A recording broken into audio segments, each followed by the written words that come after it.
So to continue, kanya abot 10 minutes. So ano siya? Naming lang.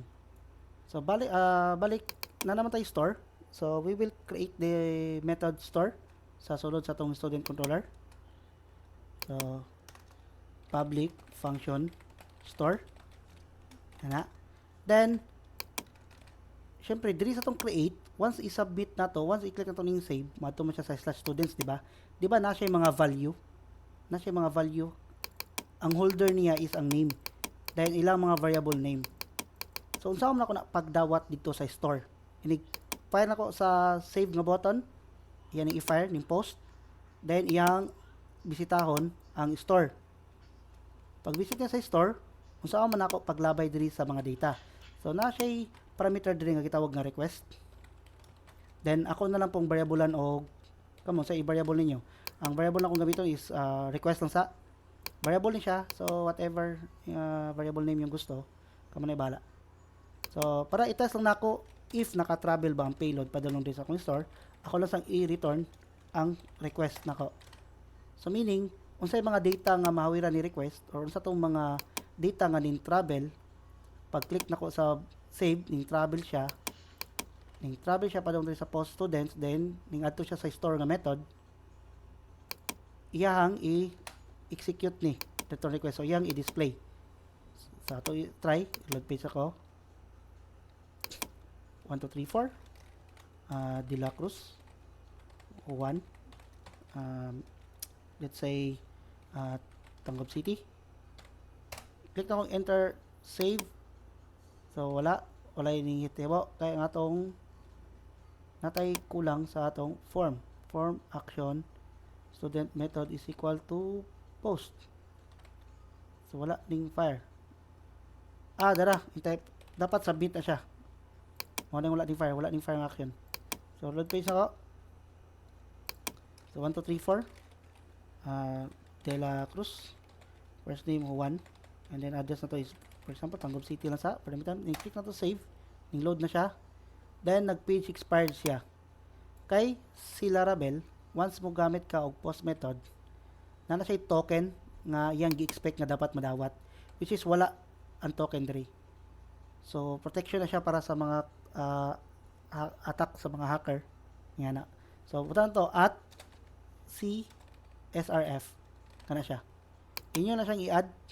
More na siya din. Balik ta sa ato na i-cancel. Ito lang i-revisit ang /students. Add student. Then 1 2 3 4 De La Cruz 1. Then address na to is Tangub City. So hit save. So nakita ninyo na natay token pod tungod na sa at CSRF. Then dara ato mga data. So null ang ato yung name, ang address na to Tangub City. So nakuha na ni tanan ni request diri sa controller. Then it's time na para i-save nato na siya. So para mi-save, i-remove ning return na to. Tawagon na to ang model student, then na-create nga method ang model, which is ang parameter niya mo-accept og array. So unsa man to nga array kundi ang mga column name na siya. Student ID arrow request, diba request din arrow ang katong student ID.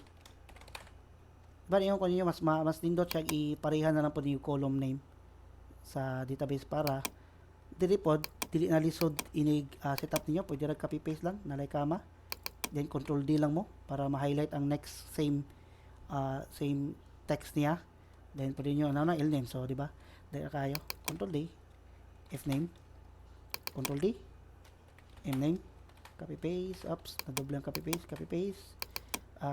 control D address na di ba na koy syntax sa insert dali na kayo. Then ako lang siguro i-load page, ako lang i-resubmit, continue na ako. Ito na to kung wala ba tayo error. So na tayo error, student not found daw ko, no? So student not found, so wala tayo student katong giyon ko ninyo ganiya, use app models student na. Then tayo itong reload page, kung okay, masubmit pa na to, napay continue, ma-resubmit pa na to itong data. Then tura unknown column address in field list. So double check na tong spelling. Address, tanawang address sa spelling, oh. Address. So, narong spelling atong address. So, diri sa itong migration, i-change na to na si address, double D. So, atong i-change. Then, sa itong migration, atong PHP artisan migrate. Since wala pa may data akong database, safe pa kay nako ni siya i-fire kaning refresh. So iyan ang i-re-execute ta ng migration ako.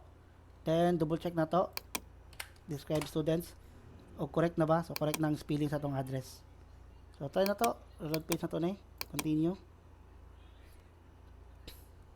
So blank kay wala man ta nag-redirect sa tong code. So pag-click sa code na wala man tayo redirection, ang iya lang man is i-insert lang. So white lang ang iyang page. Pero i-check na to sa itong database. So select asterisk from students. So nakita to, ni-insert ang data. Then 3, ada na lang na to after sa insertion, ada na to return, redirect. Since redirect so to, students. Tayo to na, students. Redirect niya sa index sa students. So, tayo na ko to, balik. So, add student. 1111, last name, Clara Maria. Then, ang address is Putantalag, Usami City. Save. Then, check na to sa database. Wala pa na to display sa table. So, nadira, successful siya. Ning redirect pagid siya sa atong table. Now, it's time to display naman pod sa data diri sa atong table. So, dali lang kay na siya. Diri sa atong index. I think taas naman pod. So, we will continue this on the next video.